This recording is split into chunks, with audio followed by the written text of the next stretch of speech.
Audio Jungle.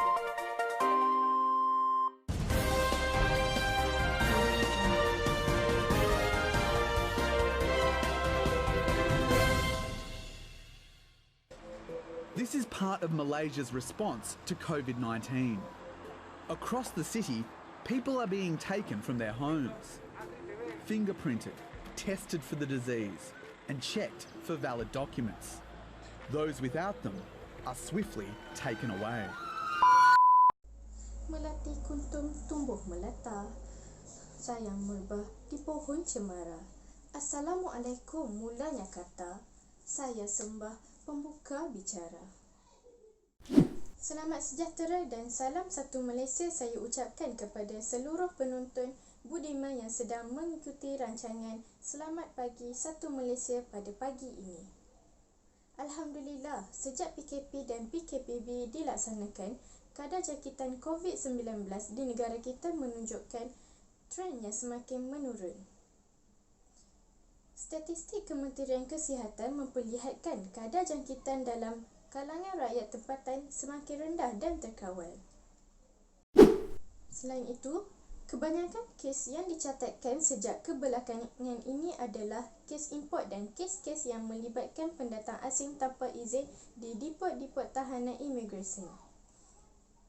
Kita bersyukur kerana tindakan pantas para petugas barisan hadapan telah berjaya membendung penularan COVID-19 dalam kalangan tahanan di dipot imigresen dan keadaan pada masa ini adalah terkawal. Pada masa yang sama, kerajaan Malaysia juga menerima kontroversi yang negatif mengenai layanan terhadap pendatang asing tanpa izin parti. Fakta ini disiarkan oleh agensi berita antarabangsa Al-Jazeera.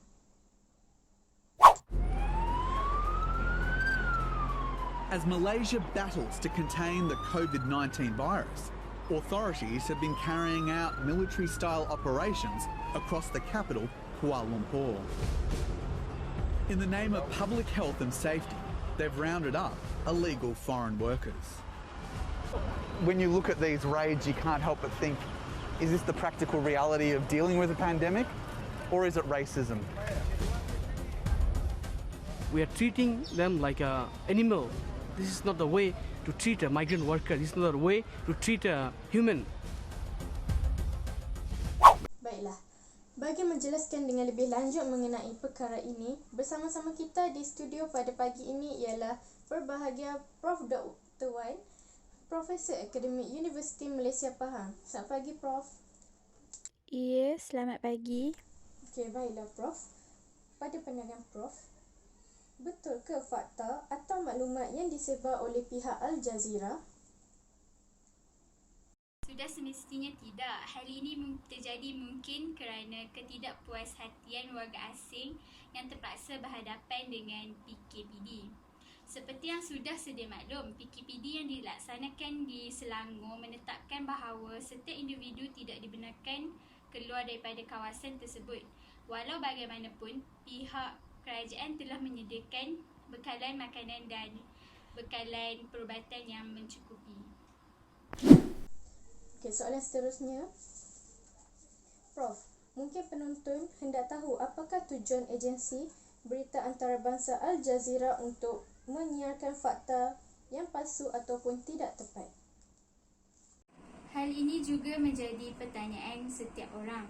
Sebagai sebuah media antarabangsa yang cukup dikenali ramai, kenyataan sebegitu tidak sepatutnya wujud. Malaysia telah diiktiraf sebagai salah satu negara yang terbaik dalam menangani pandemik Covid-19. Oleh itu, kenyataan seperti melayan parti dengan kejam adalah fitnah sama sekali. Mereka sepatutnya menunjukkan contoh yang baik terhadap media-media yang lain dengan mengeluarkan berita yang sahih dan tidak mendatangkan kekacauan. Malah, Datuk Seri Ismail Sabri Yaakob juga telah mengekspresikan reaksi kelak dan sedih terhadap video dari Al-Jazeera.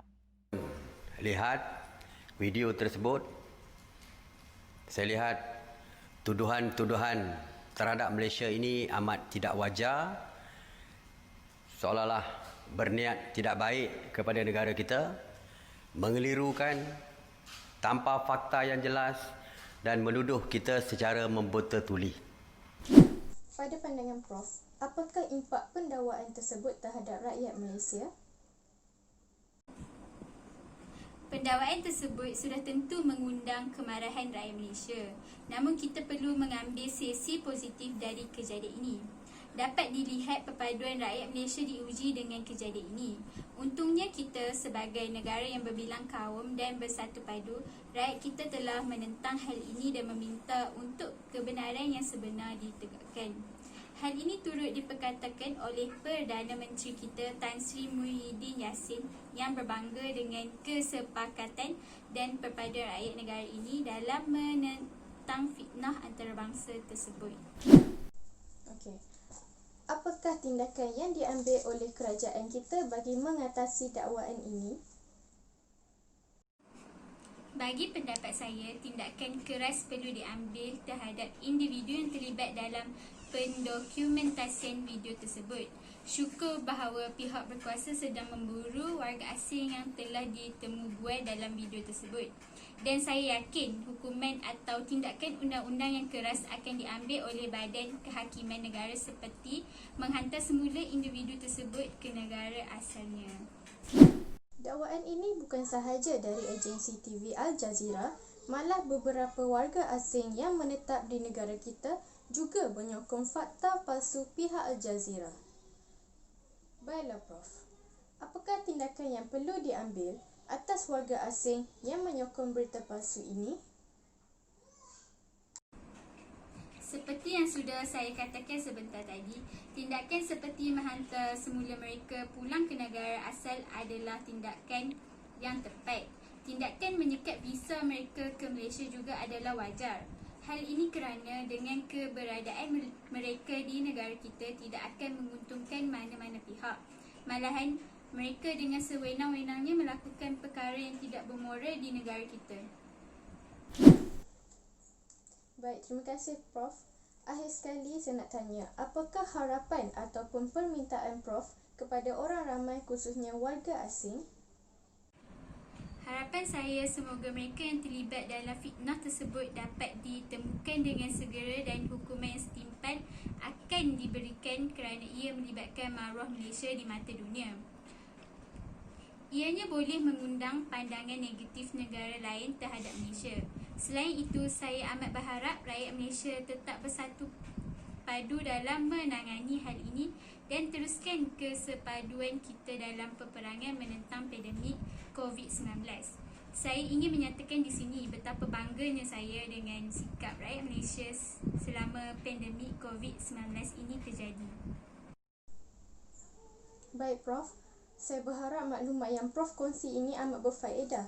Jutaan terima kasih kepada yang berbahagia Prof Dr. Wan kerana sudi hadir dan berkongsi maklumat-maklumat yang penting. Saya akhiri rancangan Selamat Pagi 1 Malaysia dengan paparan video 50 Mistake Lockout in Malaysia, video by Al-Jazeera dari channel Other Side of Truth.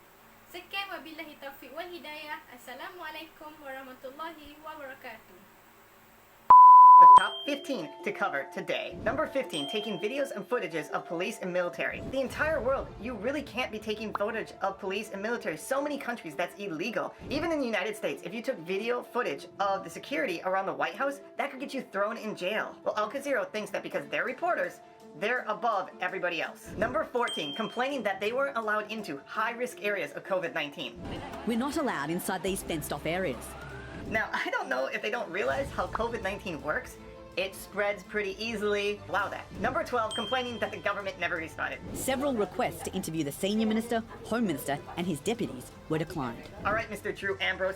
Well, the government's a little bit busy. They're fighting this thing called COVID-19, which is extremely deadly and spreads super easy. And sorry, they probably didn't have time to answer every single question you had because they're busy fighting the disease. Number 11, forgetting how racism works. Is this the practical reality of dealing with a pandemic? Or is it racism? Okay, if you're not aware, racism was mentioned multiple times in the video. How racism works is where you judge a group of people based on their skin color. And in this instance, it would be people of Indian descent or people that look Indian. So if the Malaysian government was racist, they would be targeting anybody that looked Indian, Bangladeshi, or Pakistani. But the Malaysian government specifically was doing things for illegal immigrants. And anyone that was of Indian descent that was Malaysian, they were fine. They had no complaints. So this is clearly not a racism issue. This is an illegal immigration issue. And those are different things. To call it racism is just completely wrong and out of place. Number 7, never acknowledging that illegal migrant workers put the entire country at huge risk for COVID-19. See, illegal migrant workers are working illegally. And so with COVID, it's so important to track and trace everybody that gets COVID. For example, look at what China did and what Taiwan did and what South Korea did and Japan. All these countries that were extremely good at fighting COVID-19 were able to track everybody in their country and who had it and who didn't. Number 6, acting like sitting in the sun and getting questioned about if you're legally working in Malaysia is like the worst thing in the world. He says his whole family, including his son and daughter, were handcuffed and chained together with other children and the elderly under the hot sun. They were only released hours later after authorities verified their documents. Alright, right now COVID-19 is happening, and you are upset that a daughter had to sit out in the sun? I mean, if this is the worst thing that happens in your COVID-19 experience, you are very blessed because so many people around the world would give anything to be able to sit out in the sun a few hours and know that their country is safe. These illegal immigrants got free care, free food, free clothing, free toiletries, and everything was provided to them. And this makes you wonder how many other things were inaccurate in this video. Number 1, never saying the good things about Malaysia. Malaysia is an incredible success story. I would recommend you check out this video or this video. Trust me, they're well done, and the person that made them is pretty cool.